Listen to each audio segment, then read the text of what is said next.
Graças ao Pai do nosso Senhor Jesus Cristo, amados. Boa noite, tudo bem?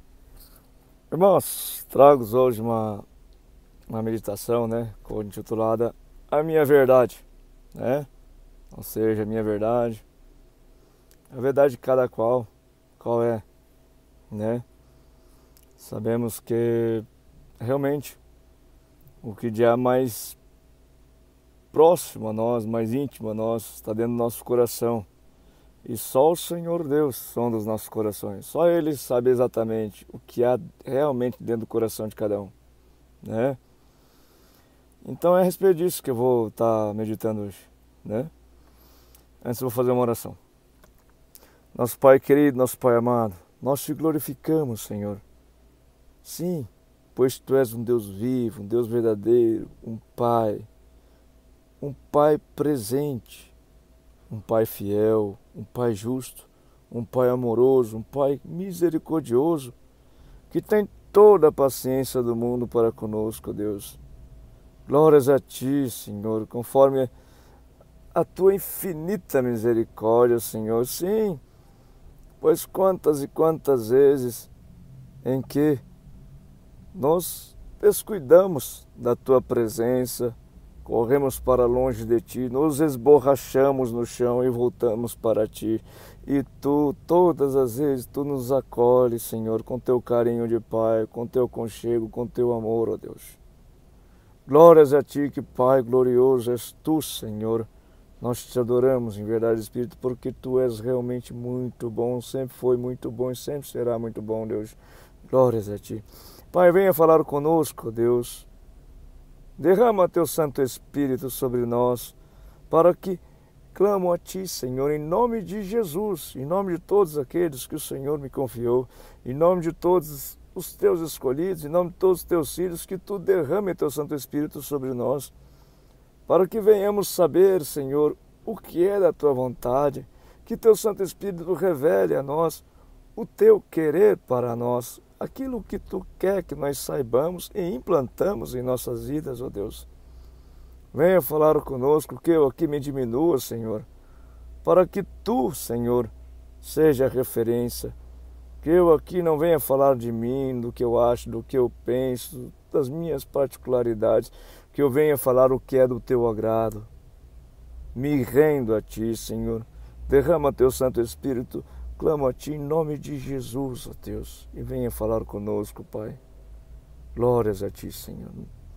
Nós Te adoramos, porque és bom, sempre foste bom e sempre serás muito bom, Deus. Glórias a Ti, Senhor. Amém. Amados, vou lá iniciar a meditação. O primeiro texto está lá em Provérbios, capítulo 12, versículo 19, está escrito assim: os lábios que falam a verdade permanecem para sempre, mas a língua mentirosa desaparece no instante. Né? Comecei falando a respeito da verdade, né? Aqui já de cara, olha, está bem descrito: os lábios que falam a verdade permanecem para sempre, mas a língua mentirosa desaparece no instante. Sabe que essa palavra verdade, ela é muito característica ao que chamamos, quando chamamos de Cristo, o caminho, a verdade e a vida, né? Tá, tudo aquilo que Cristo pronunciou, tudo aquilo que Cristo viveu, tudo aquilo que Cristo simbolizou, enfim, tudo que está relacionado à sua vida, ao seu ministério, é pura verdade. Tá, e o que Ele falou? Que eu pudesse resumir o ministério de Cristo em uma palavra, certamente ela seria amor, né? Então, de fato, podemos vincular a palavra amor à verdade, porque realmente tudo que Ele falou é a respeito do amor, e de fato, Ele é a verdade, né? E de fato, quando se fala os lábios que falam a verdade permanecem para sempre, que conclusão podemos tirar, né? Sabe que, vamos substituir a palavra os lábios que, enfim, a pessoa que fala e vive o amor, A pessoa que fala e ama, a pessoa que fala através do amor, a pessoa que fala amando, a pessoa permanece para sempre. O que significa isso? Né? Vou resumir. O amor constrói em nós algo que nada e ninguém pode apagar. Né? Tudo que nós construímos em nós através do amor permanece para sempre. Né? Vocês vão ver nos textos a seguir que vou testificar isso na Sagrada Escritura. Né? Que tudo que realmente conferimos com amor, ou seja, agimos conforme o amor. E na verdade, gente, amor não é gostar não, tá? Amor, pelo contrário, né? A gente faz amor muitas vezes desprazerosamente. Por quê? O amor consiste em não fazer a nossa própria vontade, mas nos deixar em razão do outro, morrer para nós em razão do outro. Amor consiste em levar um tapa numa face e mesmo magoado pela injustiça. Às vezes você foi muito bom e às vezes recebeu em troca um tapa, né? Dói. E o que fazer então? Cristo não fala perdoe. Dói. Morrer para mim, para o meu orgulho, dói. Deixar de mim em favor do outro, dói. É um desprazer. Mas essa atitude me constrói na identidade de filho de Deus, né? Ou não é que realmente as nossas melhores lembranças da nossa vida, né, que lembramos com um sorriso agradável no rosto, são da nossa infância, né? Ou não é que normalmente a nossa infância é uma época de brincadeira, que a gente não tinha pretensões, ou seja, de obter, de grandeza, de enriquecimento. E simplesmente a nossa vida era brincar, era viver, né? E lá partilhávamos com os amigos os brinquedos, os momentos, os alimentos, né? E realmente tudo parecia uma festa, né? E de fato, lá a ciência nos fala que a nossa personalidade é construída na infância, né? E de fato, né? Quem somos hoje, aquele ser solidificado, o meu perfil foi construído na infância. Vou só dar um exemplo. Lembra? Mais ou menos, realmente, quando tem muita criança, sempre tem intriga, briga boba, coisa boba. E sempre tem aquele um que vai lá e intervém. Olha, gente, não briga não. Vocês são amigos faz muito tempo. Vamos brigar por bobeira, gente. Faz as pazes, dá um abraço aí, cara. Né? Não fica assim não, cara. Né? Pra quê? Né? Vocês vão se magoar, cara. Vocês são amigos mais de 2, 3 anos. Vocês cresceram junto. Essa atitude, uma vez que uma pessoa, esse moderador toma essa atitude, ele encontra nele algo que talvez ele não conhecia, mas lhe é agradável, né? E realmente ele toma para si como uma particularidade dele agora. Ou seja, ele vai repetir essa ação de conciliamento, de moderador, de conciliação, né? Muitas vezes porque lhe foi agradável. Isso ele lhe construiu, lhe edificou, lhe, né, identificou com isso, né? E de fato o amor constrói, né? Isso que eu queria me referir com relação a esse versículo, né? Mas a língua mentirosa desaparece no instante.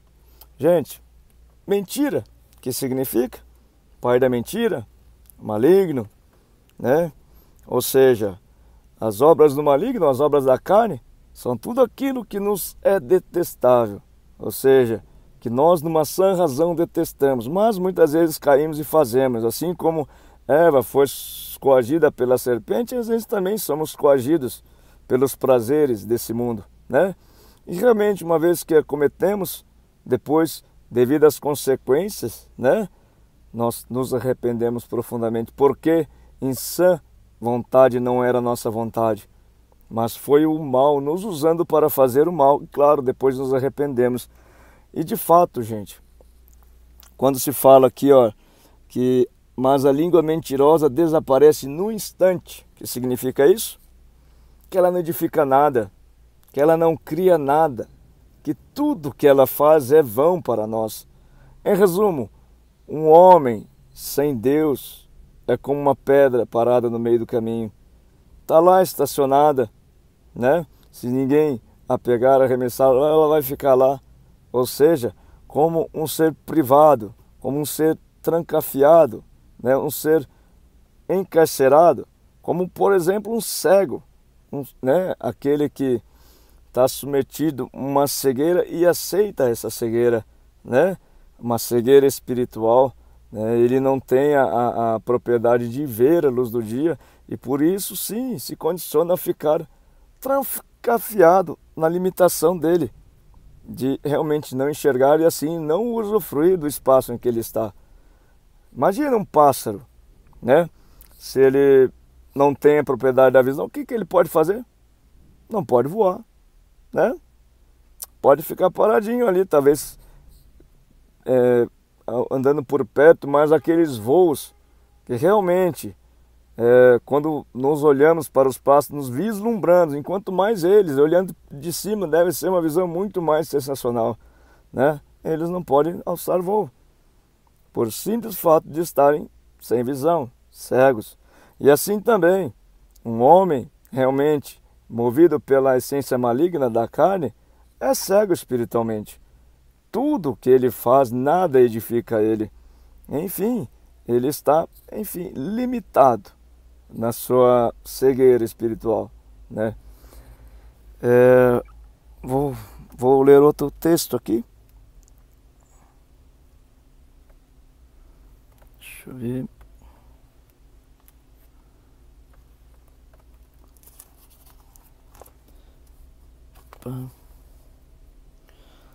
Está lá em Gálatas 5, a partir do 16. Esse texto eu já li muitas vezes, ele é um texto chave para muitos textos da Sagrada Escritura, é um texto referência, que nos abre uma visão a respeito da espiritualidade principalmente, né? Vamos lá. Gálatas 5, a partir do versículo 16. Digo, porém, o seguinte: vivam no Espírito e vocês jamais satisfarão os desejos da carne, porque a carne luta contra o Espírito e o Espírito luta contra a carne, porque são opostos entre si, para que vocês não façam o que querem. Então a carne luta contra o Espírito e o Espírito luta contra a carne, porque são opostos entre si. Pensa comigo num ringue. Dois lutadores. O que há em comum entre eles? São lutadores, né? E o espírito e a carne, se eles lutam opostamente, o que há em comum entre eles? Eles estão no ambiente espiritual, ou seja, a realidade deles é espiritual. Espírito Santo, carne, essência maligna, espiritualidade maligna, ou tudo quanto é nome ou reino que eu quiser dar, né? Essência maligna. Tá, vamos lá. Eles lutam entre si para que nós não façamos a nossa própria vontade. Gente, somos corpo, alma e espírito. Corpo biológico, alma, nosso coração, aquilo que conecta nosso ser à espiritualidade. Espírito é o ambiente espiritual em que estamos. Somos movidos ou pelo Espírito Santo ou pela carne.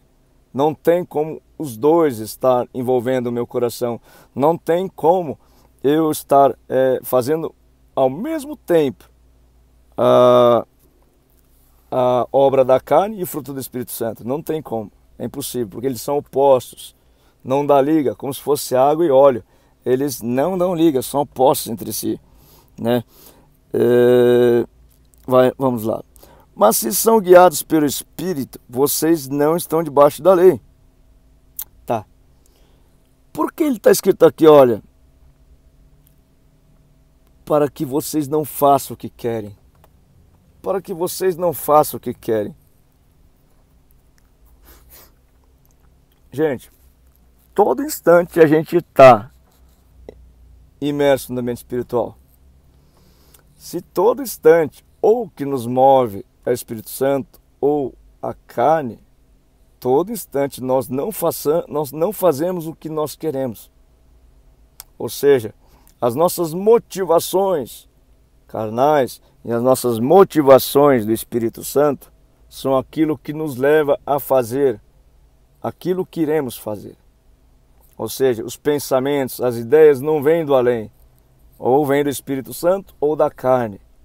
Assim, de fato, nós estamos sendo submissos às razões da espiritualidade, ou do Espírito Santo ou da carne, né? Uma vez que as ideias surgem da espiritualidade e realmente nós agimos conforme pensamos, né? E de fato, quando fala que fazemos algo que não queremos, é verídico quando pensamos o quê? As obras da carne, gente, são todas coisas que quando a gente faz, e uma vez adquirindo as consequências, em contato com as consequências, analisando em sã razão, nós nos arrependemos. Falamos, por que eu fui fazer aquilo? Olha só o que virou isso. Puxa, se eu pudesse voltar no tempo, em sã razão eu não queria ter feito isso. Em sã razão eu não queria ter feito isso, né? Mas fui coagido, assim como Eva foi coagida pela serpente, né? E fiz o que não queria. Tá? E também pelo Espírito Santo fazemos aquilo que não queremos? Sim. Vocês vão ver. Qual é o fruto do Espírito Santo? Amor. O que significa amor? Amor significa deixar de mim em favor do outro. Deixar das minhas vontades em favor das vontades do outro. Ou seja, deixar da minha, da minha razão em favor da razão do outro. Ou seja, estou fazendo algo que eu não quero, né? Normalmente, nós queremos fazer algo para nós, mas amar é menos para nós e mais para o outro. Vamos lá. Mas se são guiados pelo Espírito, vocês não estão debaixo da lei. Ou seja, o amor está acima de toda a lei. Ora, as obras da carne são conhecidas, são imoralidade sexual, impureza, libertinagem, idolatria, feitiçaria, inimizades, rixas, ciúmes, iras, discórdias, divisões, facções, invejas, bebedeiras, orgias e coisas semelhantes a estas. Veja, gente, todas estas circunstâncias, uma vez consumadas, elas vão afligir em pessoas, e principalmente divisão de pessoas, principalmente afastamento de pessoas, principalmente quebra de relações, de alianças, que é característico do divisor, aquele que realmente coage para que essas obras sejam feitas, né? O inimigo, né? Em contrapartida, a razão do amor, ela une, ela congrega, ela soma, né? Vamos lá. Tá. Enfim, aqui ainda falando das razões da carne. Declaro a vocês, como antes de a prevenir, que os que praticam tais coisas não herdarão o reino de Deus, ou seja, as obras da carne. Não herdarão o reino de Deus, né? De fato, gente, se você é propenso, se você acha que realmente isso é muito bom e eu não quero outra coisa além disso, tá. Assim como naquela passagem, né, do rico e Lázaro, em que o rico foi para o lugar infernal, onde estava muito quente, falou, pai Abraão, peça a Lázaro que molhe com seu dedo uma gota d'água e resfrie a minha língua, porque está muito infernal aqui. Daí ele falou, olha, é impossível. Além do mais, você usufruiu as suas vontades em terra. Lázaro usufrui agora, né? Então, de fato, gente, não tem nada de errado. Tudo é relativamente consequência, né? Enfim, não tem nada de incongruente tudo é relativo, tudo está conectado, tudo está relacionado. Se você realmente quer, você sabe. Ó, não vai herdar o reino. Tá, quero aproveitar que não tem problema não. Depois eu curto o calor lá. Tá, é escolha, né? Bora lá. Mas o fruto do Espírito é, versículo 22. Mas o fruto do Espírito é, dois pontos. Sabe que é uma palavra no singular, um verbo no singular, né? Então, naturalmente, se espera que tenha uma palavra. Porém, aparecem 9 palavras. A primeira é amor. E, de fato, amor é o que caracteriza todas elas. Ou seja, amor é a coisa mais importante e, sim, consideraremos a palavra como amor. E as outras 8 palavras? 7 delas dão características à singularidade do amor. O que é o amor? A qualidade do amor. Dão as características da qualidade do amor. O que é amor? Amor é mais ou menos isso, ó.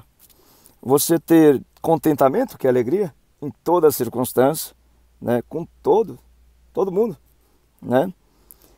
Longanimidade, ter paciência em toda circunstância, em todo tempo, com todo mundo. Benignidade, ver coisas boas em toda circunstância, em todo tempo, com todo mundo. Bondade, misericórdia, ser misericordioso, ter compaixão e agir conforme a compaixão, em toda circunstância, em todo tempo, com todo mundo. Fidelidade, né? Fidelidade em toda circunstância, em todo relacionamento, com todos, né? Mansidão, que é domabilidade. Se você lhe é repreendido, sim, veja com bons olhos a repreensão, né? E não veja como algo negativo. Domínio próprio. Lembra quando o sangue ferve, né? Então, segurar esse sangue para que não ferva em nenhuma circunstância com ninguém, né? Ou seja, 7 palavras que dão característica ao perfeito amor, tá? Quando eu falo perfeito, é só Jesus Cristo, né? Nós temos que tentar, gente. Nós temos que ter a intenção de olhar para essas palavras e implantar na nossa vida, sabendo que realmente somos falhos, né? Mas temos um Pai misericórdia, que ao pedirmos perdão, Ele nos perdoa. Mas levantamos, sacudimos para Ele e vamos para cima de novo. Vamos tentar de novo, cada dia, nos tornando melhor, né? Enfim, tá? E a palavra paz, né? Que também está entre essas 9. Paz é a força de Deus que Ele nos dá para que a gente consiga exercer essas 7 palavras que consistem no perfeito amor, né? Ou seja, paz é o poder de Deus nos dá para nós conseguirmos amar, né? Porque para nós mesmos é impossível isso, mas para Deus nada é impossível, entende? Tá, mas o tema não era a verdade, né? De fato, gente, como quando eu falei, o que edifica nós, o que é verdadeiro nós, é quando amamos, quando edificamos a nossa alma, a nossa identidade com o amor, né? Essa é a verdade. Então, conecto isso. Então, para me edificar, gente, aqui os 7 parâmetros, né? Normalmente, tenho que ser contente em toda circunstância. Quando você está brincando lá na sua infância, não era contente? Às vezes você levava uma rasteira e saía dando risada, né? Levava na brincadeira, na esportiva, né? Paciência. É ou não é? Quantas vezes os nossos pais nos repreendiam e nós abaixava a cabeça? Vai ficar de castigo um mês. Tá bom, pai, tá bom. Agora vem se alguém fala, vem alguém repreende você. Você vai ficar sem dirigir, você não sei o que você vai ficar sem fazer isso, sem jogar bola um mês. O que você fala? Você dá risada. Tá bom, quem que vai impedir? Né? Ou seja, se tornou dono do próprio nariz, né? Aquela humildade ingênua da infância, né? Talvez hoje tomou uma postura de orgulho, arrogância, altivez, né? Benignidade, ver coisas boas em tudo, né? Ou seja, lembra quando você brincava lá no meio-fio, quando a água descia da chuva, você colocava uma folha, né? Para a água levar e via com um barco, via aquilo e lhe agradava aos olhos, e aquilo já era, enfim, te preenchia. Agora, gente, parece que eu tô tão descontente, comprei um iate lá e já me enjoei dele, já um mês já tô fadado daquilo, né? Nem coisas muito caras, às vezes eu tenho bons olhos para aquilo, né? E de fato, gente, né? Às vezes na infância a gente é mais leve conosco e com os outros, né? Às vezes a criança brigou, logo está fazendo as pazes. Um adulto briga, fica 50 anos sem conversar, né? Ou seja, a visão do adulto vai logo para o lado negativo. A visão da criança, deixa quieto, vamos brincar, né? Então, ou seja, bondade, misericórdia, né? Misericórdia, né? Sabe que uma atitude muito singular de misericórdia é a partilha dos pães, né? Na criança a gente é muito mais apto, né? A partilhar dos brinquedos, da bicicleta, né? Enfim, dos chips, da companhia, dos momentos, né? Quanto adulto, né? Claro, a razão principal é a minha. Se for algo atrapalhar a minha razão, o meu interesse, eu descarto, né? Eu seleciono. Outra palavra, fidelidade, né? Enfim, essa palavra aqui, ela talvez é uma das primeiras, né? É uma das primeiras que a gente, uma vez que vai amadurecendo, ela vai ou seja, o oposto dela vai enraizando em nós, a infidelidade. Não estou falando simplesmente na conjugal, não, tá? Porque relação, aliança, todo relacionamento, toda relação tem uma aliança e sim, pede fidelidade, pede a verdade, a integridade. Uma vez, por exemplo, olha como criança vai perdendo essa essência, a essência de pureza.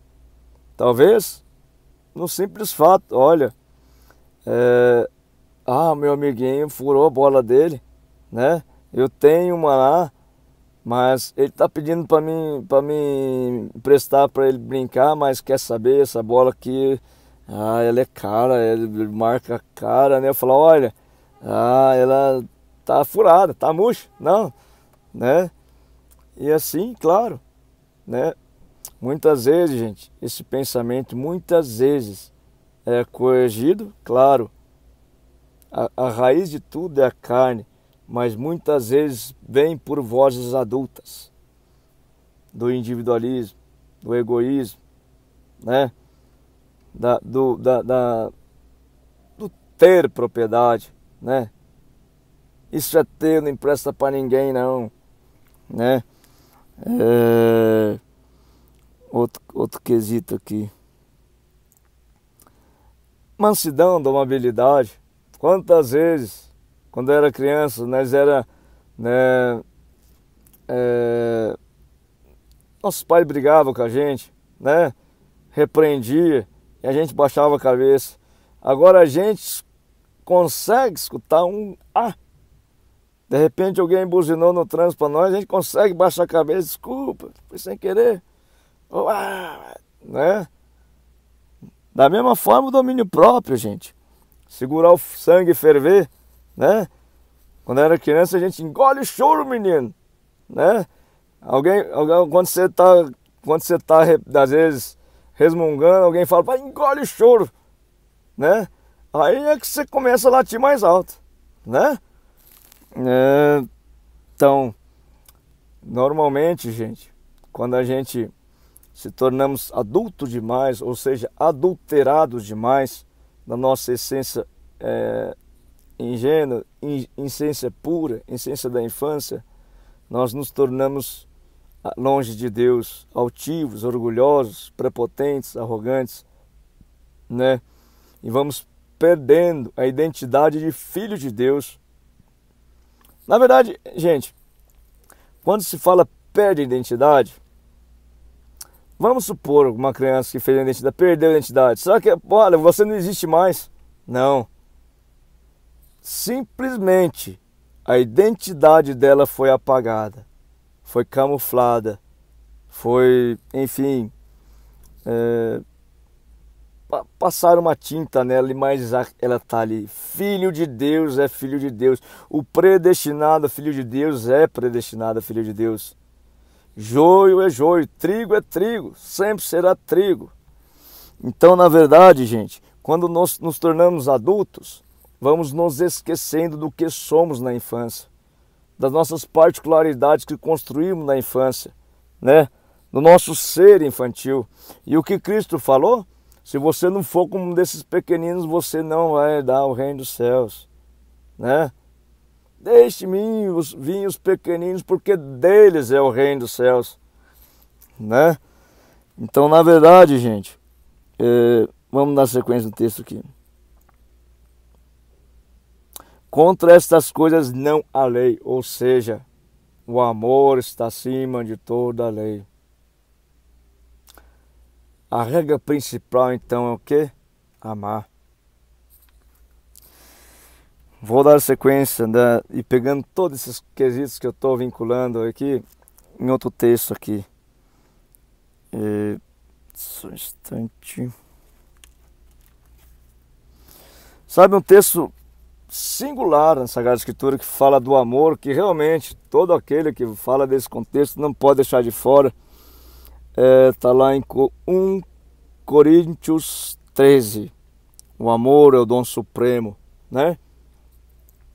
Ainda que eu fale as línguas a partir do versículo 1, ainda que eu fale as línguas dos homens e dos anjos, se não tiver amor, serei como um bronze que soa ou como um símbolo que retina, ou seja, algo frio, duro, que só faz barulho, né? Ainda que eu tenha o dom de profetizar e conheça todos os mistérios e toda a ciência, ainda que eu tenha tamanha fé ao ponto de transportar montes, se não tiver amor, nada serei. Nada serei. Ou seja, se eu sou porque eu existo porque sou. Então, gente, assim como eu estava falando, se eu não tiver amor, eu não estou construindo nada em mim. Eu sou como uma pedra parada ali. Se eu não tiver amor, não estou edificando nada. Pode ser que eu trabalhe, compre coisas, mas isso não quer dizer muito. Porque você não vai levar nada disso. O que você vai levar é só a experiência de amor, né? Você é simplesmente um dom de muita... Dom não, você acha que é dono, mas tudo é de Deus. Você só te deu emprestado. Você simplesmente emprestou muita coisa, pegou num lugar ali, olha, isso é meu, né? Ilusão sua, não é seu não. Você vai sair daqui sem nada. E se você não edificar seu coração, com amor, de fato, gente, se você não edifica seu coração com amor, você não é nada, nada serei. Se você, de fato, prefere insistir em não amar, viver só para si, numa altivez, no orgulho, realmente não é nada. É uma pedra emudecida parada no meio do caminho. Porque de fato, gente, nós viemos aqui para aprender a amar. A construção dos filhos de Deus é pelo amor, né? Nós edificamos a nossa identidade, nós nos construímos através de atitudes de amor. Se não amamos, enfim, estamos parados no meio do caminho.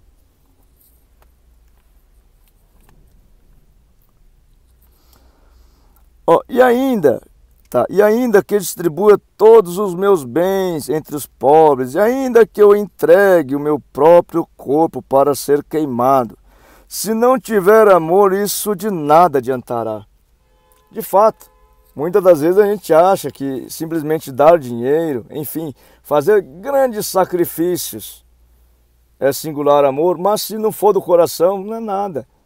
Se for realmente ato forçado, não é nada. Porque realmente o amor não é obrigação amar. Você ama pela intenção de amar. Você ajuda alguém pela intenção de amar, de ajudar, não porque você está sendo obrigado a ajudar, né? Realmente, gente, às vezes a gente acha que forçando a barra, ou seja, sendo obrigado a fazer tais circunstâncias que nos dizem, você vai dar o reino do céu. Deus sabe o seu coração. Se você está fazendo forçado, obrigatoriamente, ou otorgado a fazer isso, Deus sabe o seu coração. Você tem que querer de coração, tem que lhe ser agradável o amor. Ainda que lhe doa, tem que ser uma intenção livre sua, sem ninguém impor isso a você.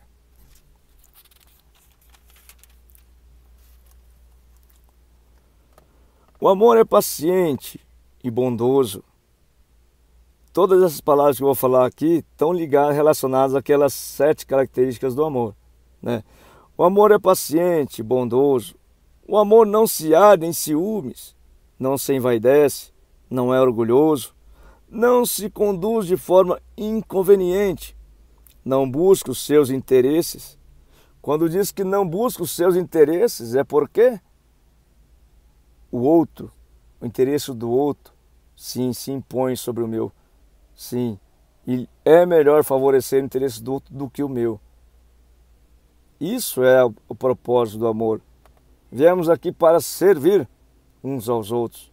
Assim como Cristo lavou o pé de todos, inclusive daquele que ele já sabia que iria traí-lo, né? Ele falou, faça isso vocês também.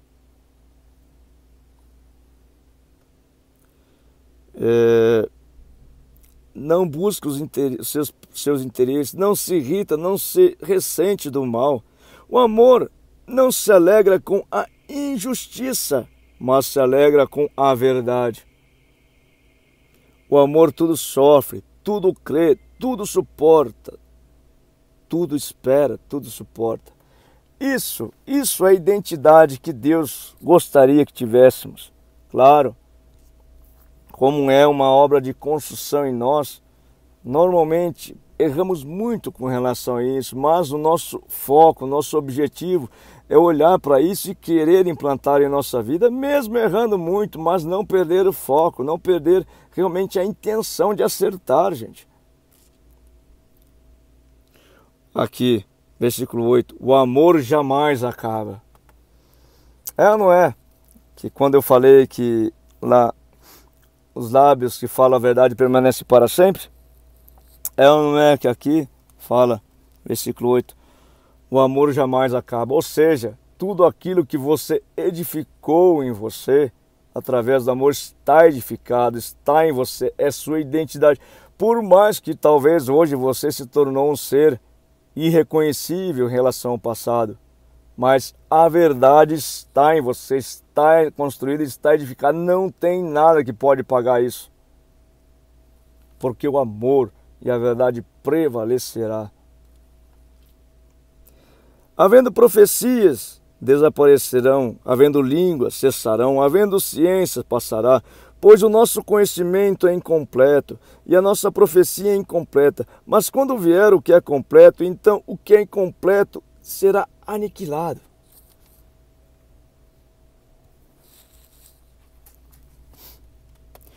Quando eu era menino, falava como menino, sentia como menino, pensava como menino. Quando cheguei a ser homem, desisti das coisas próprias do menino, porque agora vemos como num espelho, de forma obscura, depois veremos face a face. Agora meu conhecimento é incompleto, depois conhecerei como também sou conhecido. Agora, pois, permanecem a fé, a esperança e o amor. Estes 3, porém o maior deles é o amor. O que significa isso?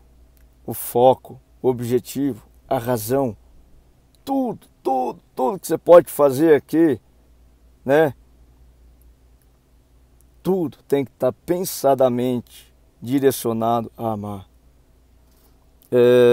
Porque de fato, gente, né, a gente vai amadurecendo, apanhando bastante com a vida, né? E realmente, se a gente não tem um foco, um norte a seguir, a gente fica como aquele povo no deserto, andando, fica rodeando. Se você pode seguir em caminho reto, por que não? Qual é o caminho, a verdade, a vida? O verdadeiro caminho que nos leva à vida? O verdadeiro caminho que nos leva à terra prometida? Jesus, que é amor. Tá, vamos dar sequência. Vou pegar outro texto aqui para agregar nessa meditação. Deixa eu ver.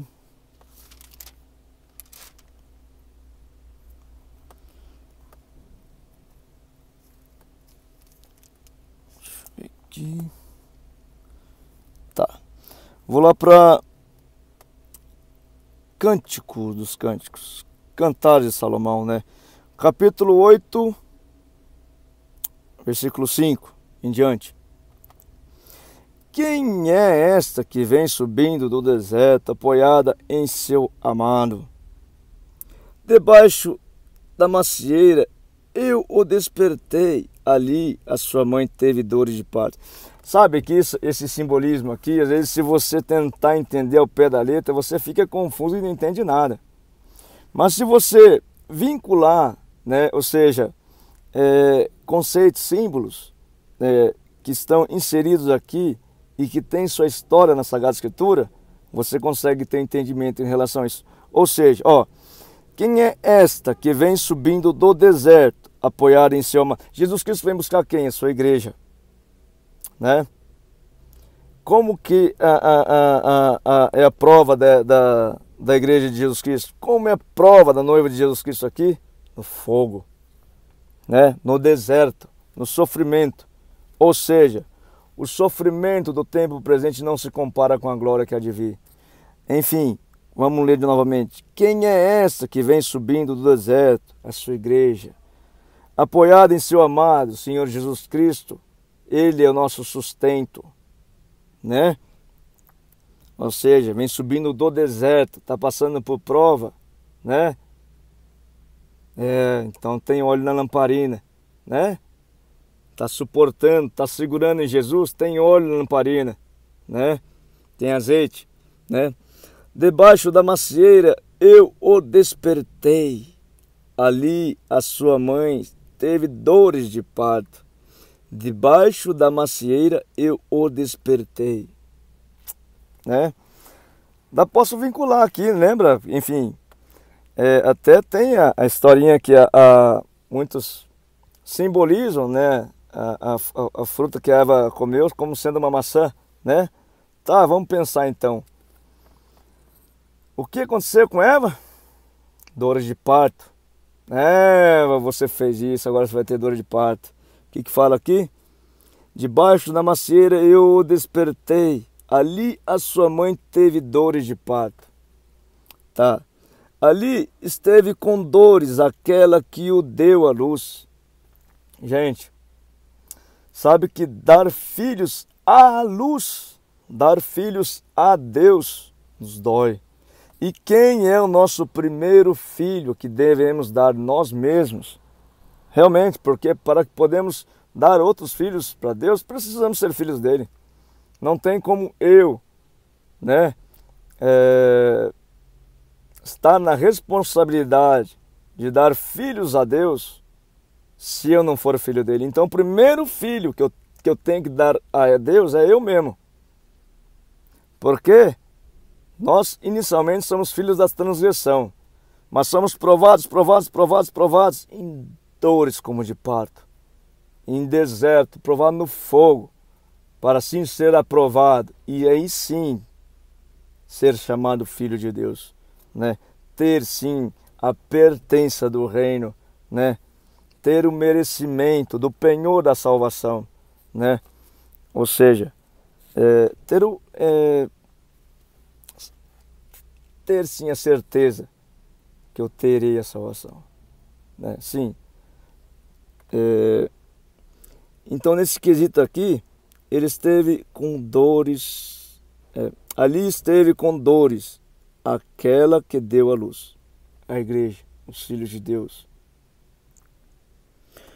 Ponha-me como selo sobre o seu coração, como selo sobre o seu braço. Ponha-me como selo em seu coração. Os filhos de Deus são selados pelo Espírito Santo, porque o Espírito Santo vem habitar neles. Sim, assim serão a imagem e semelhança de Deus, né? Como selo sobre os seus braços. Não é aqui que ele fala, ó, apoiado em seu amado, como se realmente um selo sobre seus braços. Sim, ser crucificado com Cristo estou, não sou eu quem vive, é Cristo que vive em mim. Então, gente, a marca, o registro nosso, que deve estar em nós, é a semelhança de Cristo. Não na aparência, mas no coração, nas atitudes do coração.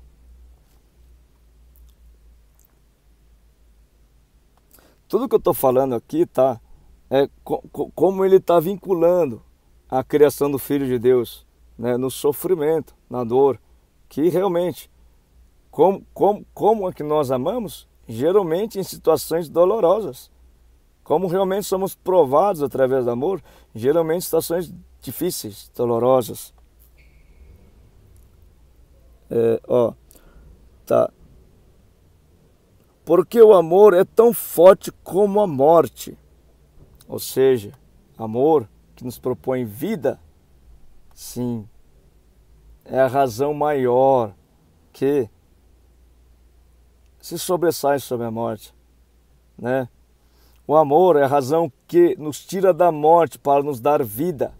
Ele nos arranca da morte para nos tornar seres vivificados no corpo, na alma e no espírito.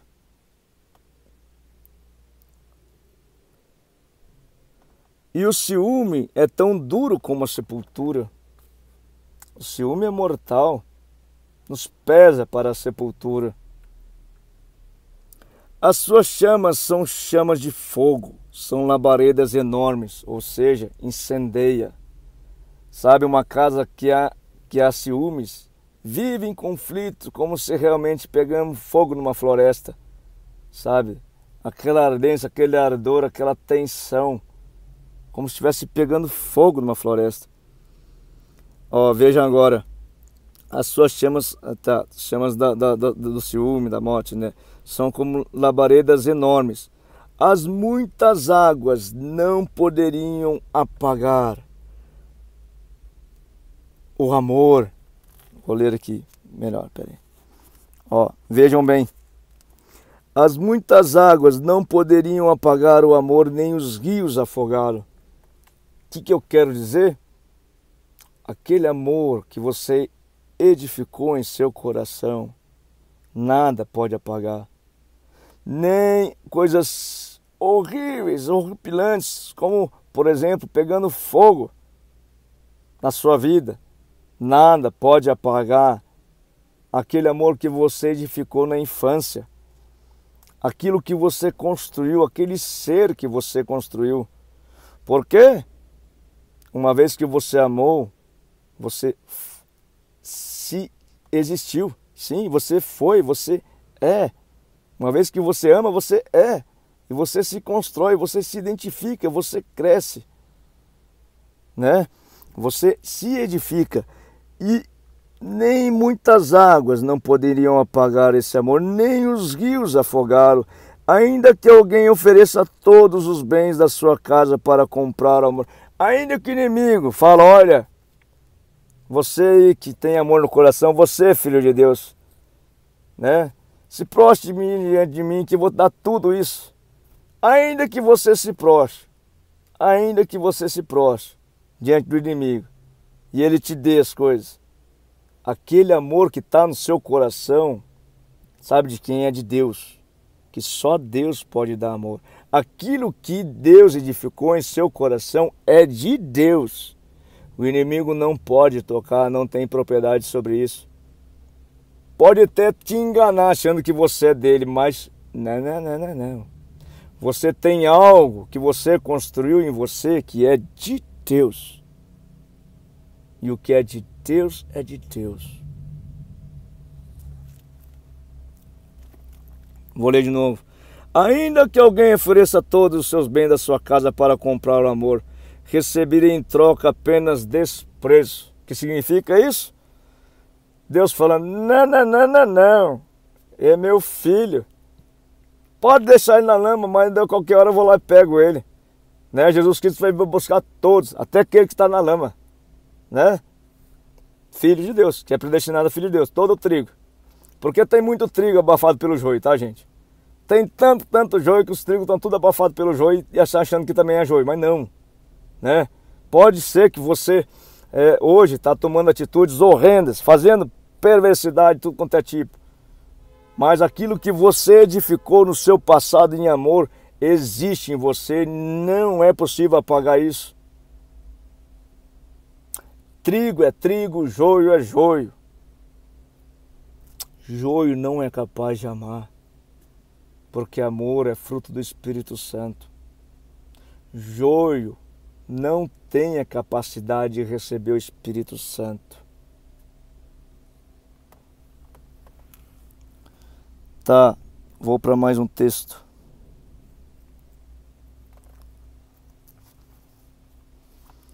Vamos lá. Aqui eu falo da misericórdia de Deus para esse tempo. Joel, profeta Joel, profecia de Joel, capítulo 2, tão conhecida para esses dias.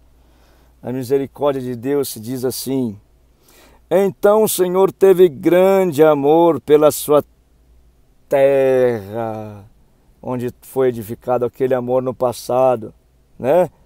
Mas que veio muita água suja, muita lama, e você ficou parecendo um imundície, achando que nem era mais filho de Deus. Mas não. Pode estar no lamaçal que tiver. Jesus Cristo vai pegar essa ovelha ferida, machucada, colocar nos ombros. Vem comigo, filho. Vamos para um lugar espaçoso. Vou te libertar desse cativeiro.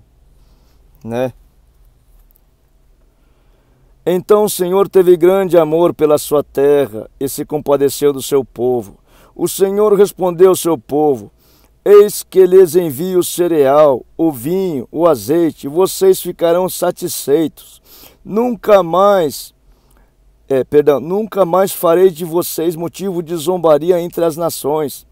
Mas o invasor que vem do norte, eu removerei para longe de vocês, e o lançarei para uma terra seca, deserta.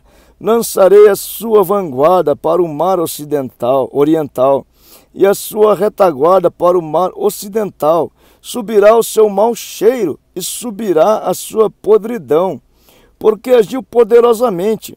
Não tenha medo, ó terra, alegre-se, exulte, porque o Senhor faz grandes coisas. Ou seja, o sofrimento do tempo presente não se compara com a glória que há de vir. Não tenha medo, animais selvagens.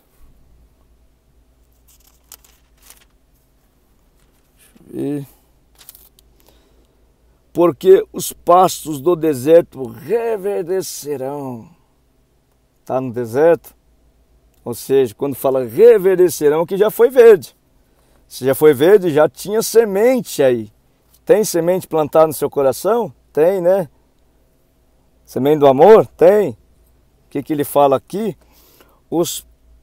Porque os pastos do deserto reverdecerão. Se você é predestinado a filho de Deus, se você edificou o seu coração no passado com amor sincero, né? Os pastos do deserto que você está vivendo, nesse lamaçal que você está, reverdecerão, revivificará. Porque as aves darão os seus frutos, as figueiras e as videiras produzirão com vigor. Filhos de Sião, alegrem-se e exultem no Senhor seu Deus, porque Ele lhes dará as chuvas em justa medida, fará descer como no passado. Opa, você amou no passado? As primeiras e as últimas chuvas, né? Qual a última chuva que você teve do Espírito Santo que você amou? Né? Como aquele tempo Deus vai fazer. Porque você é filho de Deus. Se você é amor, gente, verdadeiramente você é filho de Deus. Tá? Porque realmente eu não posso pensar que o Espírito Santo vai no joio, porque o joio é do maligno, gente. Como que e o fruto do Espírito Santo é o que? Amor. Então, se o Espírito Santo for em você, você é trigo. Por mais que um monte de joio não abafou você. Tá?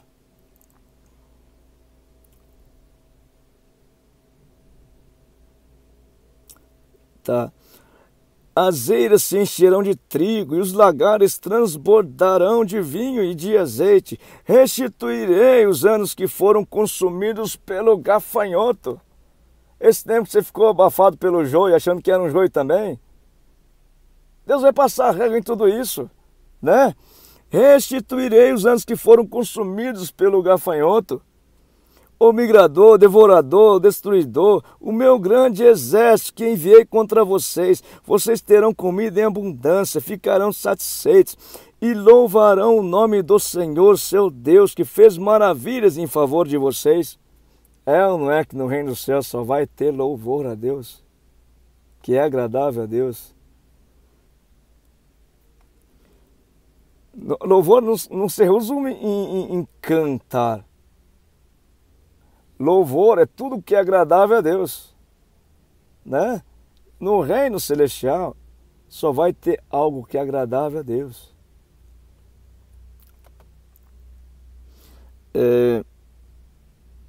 Vocês terão comida em abundância, ficarão satisfeitos. E sabe, gente, Deus não se agrada do sofrimento de ninguém, mas usa do sofrimento como ferramenta de trabalho para nos moldar num padrão de filho de Deus.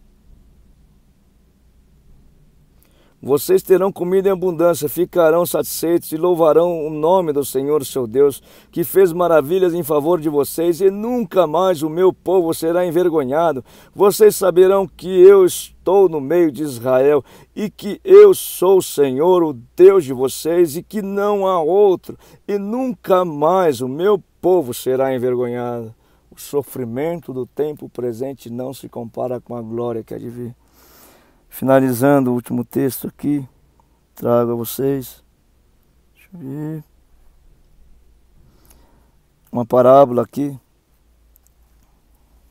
Parábola não, né? Ou seja, a cura do cego de Jericó, né? Ou seja, para realmente enlaçar todo esse contexto, fechar esse contexto, trago aqui uma passagem da Sagrada Escritura, do Evangelho.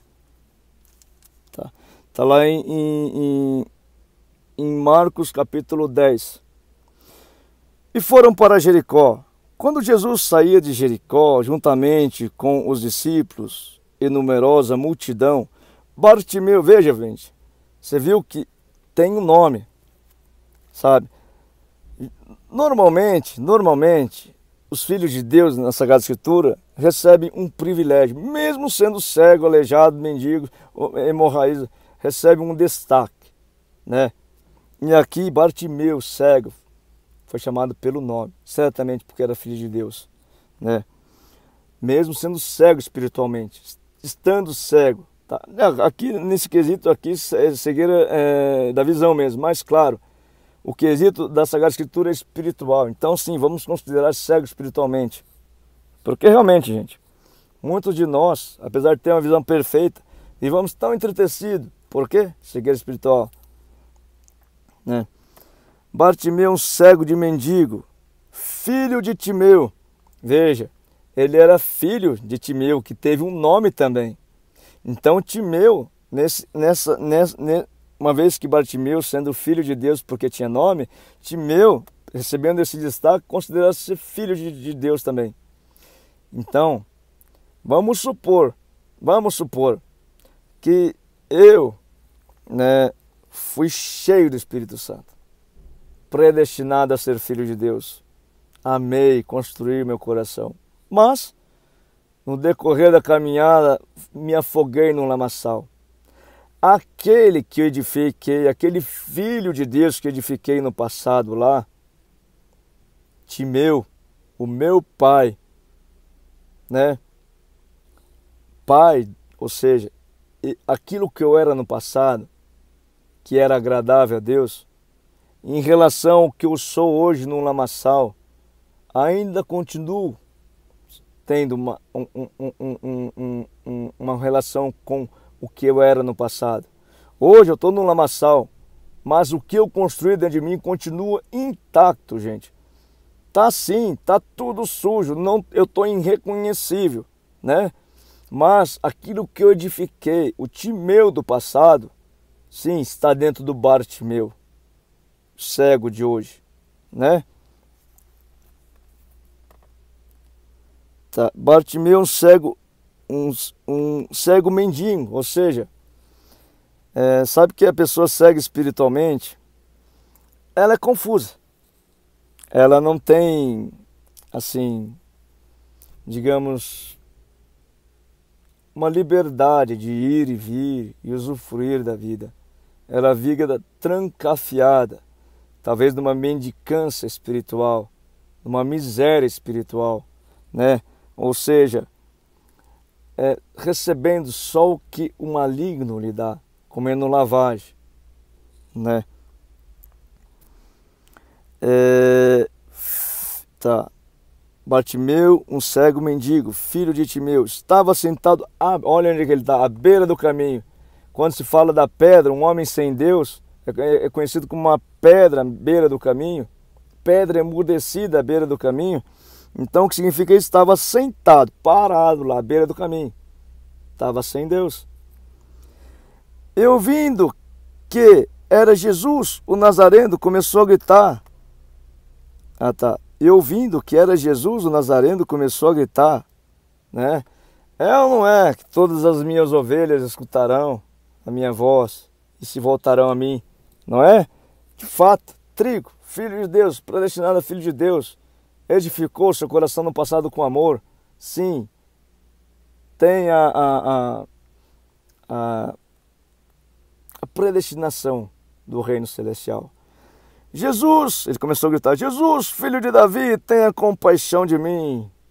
Aonde é que está aqui? Né? A identidade, aquilo que identifica, não, realmente, é filho de Deus. Por quê? Compaixão. Onde une isso também, na Sagrada Escritura, aquele bandido na cruz, que, né, cometeu o crime, possivelmente, aos olhos humanos, e é para condenação. Mas ele falou, demonstrou compaixão de Jesus, e depois quando ele falou assim, né, naquele bandido misericordioso, que falou para outro bandido, cara, você está falando para ele descer daí e tirar nós, cara, deixa ele em paz, irmão. Nós temos razão para estar aqui, você está querendo tirar sarro dele, nós merecemos estar aqui, não é porque não é culpado, né? Deixa ele em paz, sentiu as dores de Jesus. E daí falou assim, Jesus tem compaixão de mim, ou seja, Jesus lembra de mim quando chegares lá, que nada mais é que Jesus tem compaixão de mim. Então, gente, em outras palavras, aquele que é predestinado ao céu irá para o céu. Aquele que é predestinado ao inferno irá para o inferno.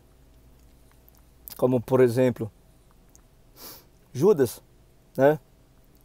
No sentimento de culpa dele. Não, realmente, eu mereço ir para o inferno mesmo, porque eu sou mal mesmo, eu fiz maldade mesmo.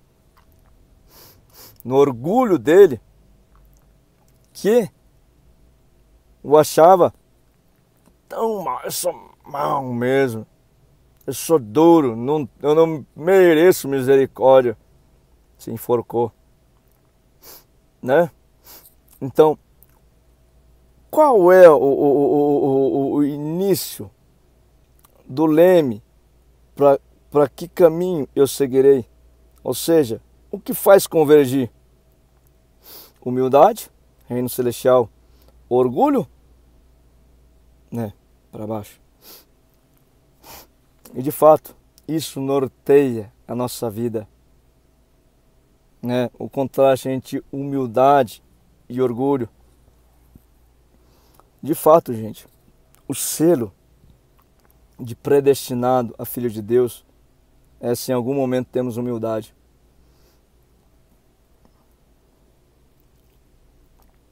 Não estou falando da falsa humildade, tá? De coração.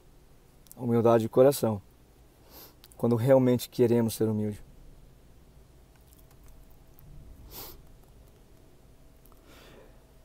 Tá.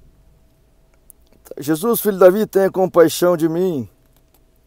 E muitos repreendiam para que ele se calasse, mas ele gritava cada vez mais, né? Se vocês me buscarem de todo o seu coração, de toda a sua alma, com toda a sua força, eu me deixarei ser encontrado por ti. É tempo de busca. Filho de Davi, tenha compaixão de mim. Jesus parou e disse: chame o cego. Chamaram. Então o cego dizendo-lhe: coragem, levanta. Chamaram então o cego, dizendo-lhe: coragem, levante-se. Coragem. Lembra o quê? No mundo tereis aflições. Coragem, eu venci o mundo. Né? Esse cego era aflito pela cegueira muito. Coragem, Jesus venceu o mundo. E ó como é a força de Jesus. Coragem, levante-se, porque Ele está chamando você. Basta Jesus chamar você, que realmente o milagre, qualquer coisa pode, o poder no nome de Jesus, a voz de Jesus, ao mando de Jesus, ao verbo de Jesus. Ou seja, coragem, levante-se, porque Ele está chamando você. Atirando a capa para o lado, o cego levantou-se, deu um salto e foi até onde estava Jesus, que lhe perguntou. Só me atentando a esse versículo 50, atirando a capa para o lado. Sabe que esse cego tinha uma capa sólida, ou seja, uma capa grossa, pesada. Por quê? Pensa comigo, era mendigo, cego, né? Então, muitas das vezes, o que protegia, abrigava ele, o que mantinha ele condicionado, tranquilo, entre aspas, tranquilo, né? Mas o que fazia com que ele se aceitasse suportar essa situação era a capa dele, a muleta dele, a muleta para estar na lama, né? Que na verdade, gente, a muleta espiritual é a cegueira espiritual, que o inimigo fala a você, você é mau mesmo. Você realmente não tem jeito não. Você nasceu para ser mal mesmo.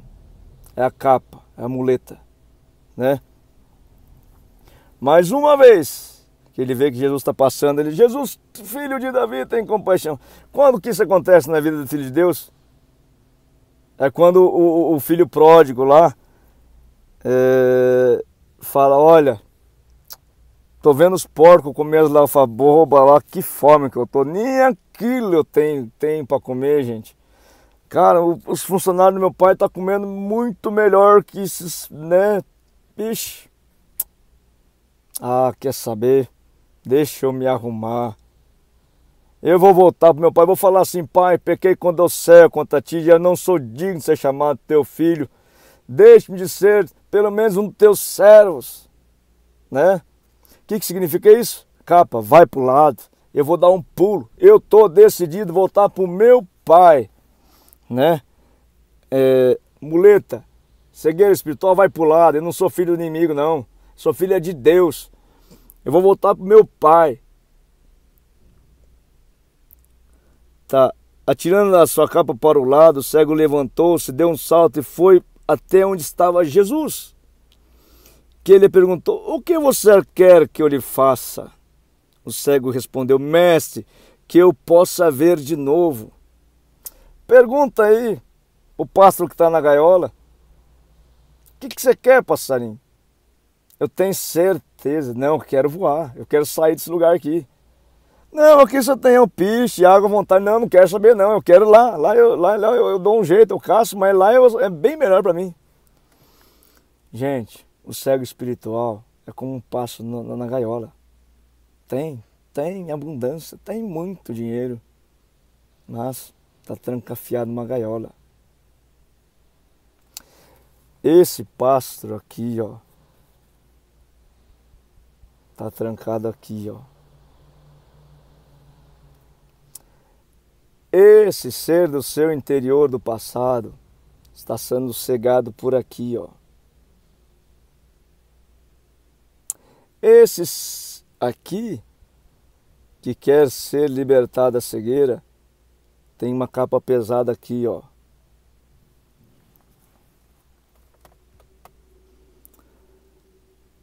O cego respondeu: Mestre, que eu possa ver de novo. Então Jesus lhe disse: vá, a sua fé salvou você.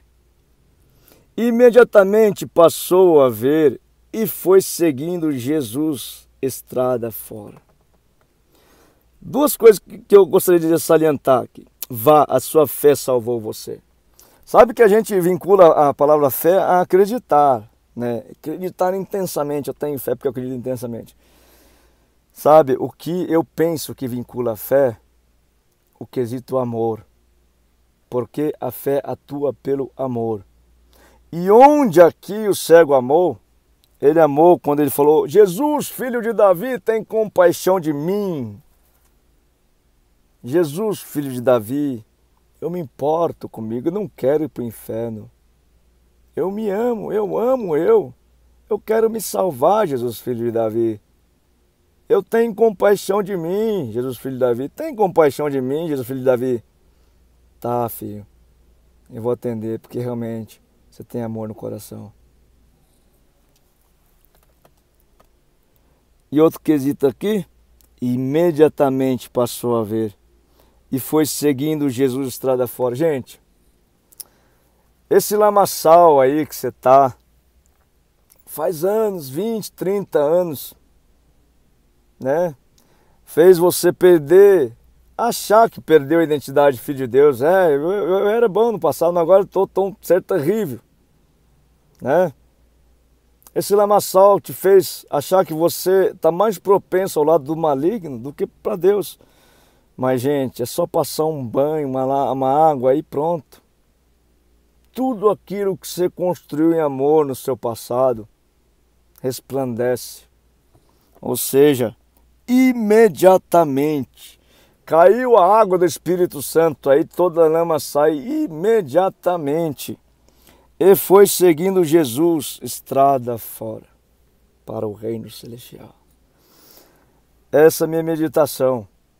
Se você é predestinado, filho de Deus, ninguém segura. Pode estar sujo de lama até, sabe? Pode estar afogado no lamaçal, num poço. Lembra daquelas...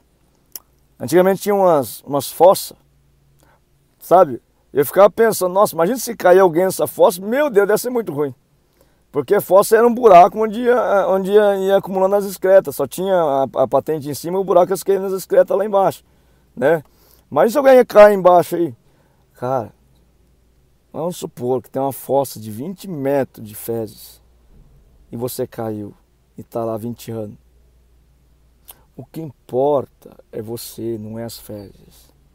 O que importa é que você edificou em amor no seu coração. É só passar uma água do Espírito Santo. Tá tudo novo. Tá? Vou fazer uma oração. Nosso Pai querido, nosso Pai amado, nós te adoramos, ó Deus, porque Tu és infinita misericórdia. Sim.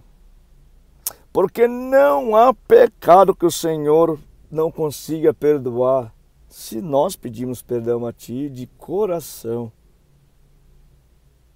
Glórias a Ti, Pai, que tem paciência com todos os Teus filhos. Sim, muitos filhos Teus Tu está esperando lá, assim como estava esperando o filho pródigo e avistou ele voltando um pontinho lá no horizonte e saiu correndo de braço aberto a ele.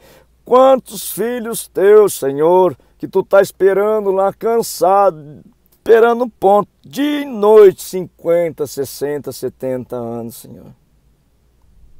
Que maravilhoso Pai és Tu, Senhor, que é fiel, que não desiste de nenhum dos Teus filhos, ó Deus.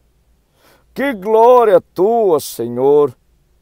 Sim, entregar a sua vida de forma tão árdua, Senhor. Sim, ser traído com um beijo, vendido por 30 moedas de prata, dilacerar o seu corpo com armas de tortura, com um gancho que rasgava a sua carne do seu corpo, doloriu muito, um prego na mão direita, um prego na mão esquerda, um prego no... Que humilhação tu passaste, Senhor. Coroa de espinhos, cana para ridicularizar a imagem de rei, quantos insultos. Tudo para quê? Para falar para aquele bandido: ainda hoje você vai estar comigo no paraíso. Que ousadia de amor é a tua, Senhor. Que tão grande amor é o teu, capaz de, sim, passar por toda essa tribulação dolorosa, sendo tu que não merecia isso, para falar a um bandido: ainda hoje você vai estar comigo no paraíso. Que glória tua, que perfeição é esse teu amor, ó Deus. Que maravilhoso é o teu amor, Pai. Glórias a ti. Pai, vede, Senhor, quantos e quantos, Senhor, o inimigo cegou, Senhor, com as propostas dele, Senhor, assim como fez com Eva, a serpente, coagiu ela, fazendo ela te desobedecer e afastar-te de ti. O inimigo cegou muito dos teus filhos, ó Deus, que estão hoje imersos num lamaçal, Pai. Assim como eu testifiquei nos descritos que lemos agora, o que tu construiu em amor no passado nos teus filhos prevalecerá. E que sim, tu és um Pai que não esquece de nenhum dos teus filhos seus. E que sim, pela água do teu Santo Espírito, limpa tudo, Senhor. Pode estar crustado de piche, de fezes, de lama, de tudo quanto é coisa horrenda. Mas a água do teu Santo Espírito deixa branco como a neve, Senhor. Deixa, Pai, tem compaixão dos teus filhos. Em testemunho, Senhor, a profecia de Joel, que nesse tempo de tribulação tu enviaria o teu Santo Espírito para auxiliar a tua igreja, para avivar a tua igreja, Senhor, para tirar esses do lamaçal, para fazer aqueles ossos ressequidos virar um poderoso exército de filhos teus. Pai, em testemunho a isso, ó Deus, em testemunho e que a tua igreja está num lamaçal, num vale de ossos secos, que os teus filhos foram cegados, assim como Bartimeu estava cego e voltou a ver. Que assim também, Senhor, os teus filhos voltem a ter em si a confiança da identidade de ser teus filhos. Voltem para próximo de ti, tendo sim a pertença no teu reino. Volte para realmente receber aquilo que por direito do teu amor tu os dá como herança, ou seja, o merecimento da tua graça, que tu dá gratuitamente por causa do teu profundo amor pelos teus filhos, ó Deus. Assim, Pai, profetizo em nome de Jesus, em nome de todos aqueles que o Senhor me confiou, em nome de todos os teus escolhidos, em nome de todos os teus filhos, que sim, haja um grande derramado do teu Santo Espírito e que se cumpra a profecia de Joel, ó Deus. Conforme a tua boa, perfeita e agradável vontade, Pai, profetizo em nome de Jesus. E seja feito tudo conforme a tua boa, perfeita e agradável vontade.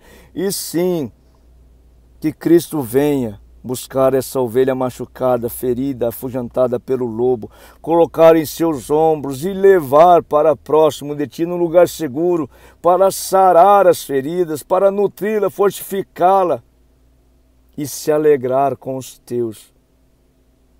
Pois esse teu filho que estava perdido se arrependeu e voltou para ti. Que glorioso é o teu mistério, Deus. Glórias a ti, Senhor. Glórias a ti. É o que eu clamo, profetizo em nome de Jesus. Amém. Amados, em testemunho que em Romanos, conforme Romanos 8, Romanos 8, 8:26, acho que é 8:26. Que o Espírito Santo ore em nós quando não sabemos o que orar, em gemidos inexprimíveis. Assim, eu não sei o que cada qual está passando, as circunstâncias de cada qual, o que cada qual precisa. Assim, clamarei ao Espírito Santo que ore em mim. Irei proferir palavras que eu não sei o significado, sem expressão significativa, sem expressão verbal, com o intuito que o Espírito Santo ore por você. Quem é o Espírito Santo? O teu Pai, que conhece todos os teus dias. Pai, em nome de Jesus, em nome de todos aqueles que o Senhor me confiou, em nome de todos os teus escolhidos, em nome de todos os teus filhos, clamo a Ti, ó Deus, que o Espírito Santo ore em mim por estes, por gemidos inexprimíveis. Noramam koyash nain kalar lolorikirul minun orolotan takailash. Gamanan tarayola turminan taralesh nain kantu namanan tanyumima bahin laror takandariolash. Eliore amanur mikito shoya behanta nagalan tariala renote migundi malorot. Jorlo turmi edidur elarok. General, orimina hankalariel toshiro riminan taralash. Nurant hoy mi gudishina rolet nurilatas. No gamesh luralat. Hamegulini mina chore yarosh lori megi mahambelat. Bora toshminon renda hantwaliadat. Kati mishnur minon nakvil. Lurri mina hagelar letosh liminon. Nyegwe minon la toit nore mina toke ish ilori minon. Negan wale minan. Nore minu kameni wishlarat. Ahme kepir nur menan toyliralas. Gwela maror lemina toshlerolat mig hambik nuranan tolarolet nagalatesh. Amém. Que Deus abençoe a todos em nome de Jesus. Com Deus. Tchau, tchau.